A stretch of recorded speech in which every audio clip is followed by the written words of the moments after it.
سێ خێلاتکریên خێلata Nobel daxuyaniyekê hevpar li derheq serhildan li Îranê belavkirin.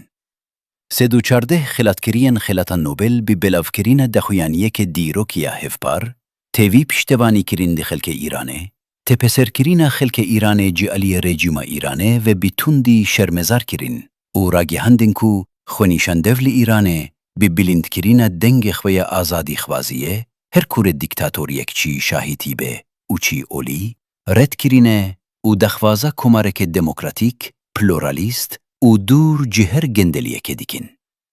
Li vê daxuyaniya hevpar de hatiye ku rejîma Îranê bo recîrîkirîn ji vê serhildanê bi tenê li sala 2025 de zêdetîr ji 2200 girtî bidarvekirîne û têvî têpeserkirîna hovanê û bêşermaneya xelkê, rejîmê nekariye ji serhildanê rêcîriyê bike, xelkê Îranê hêcayê piştevanîkirîna bihêz û mîçî da çî hena azadîn.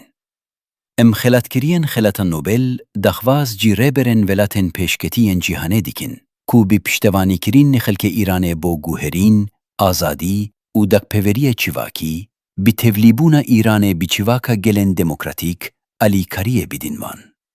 Beşek ji vecûkerên vê daxuyaniyê evîn: Prezident José Ramos Horta, Lech Walesa, Oscar Arias, Daron Acemoglu, Pierre Agostini, Peter Agre, Harvey J. Alter, Carlos Felipe Belo, Meiret Corrigan Maguire, Leyma Roberta Bowie û Hetadaviye.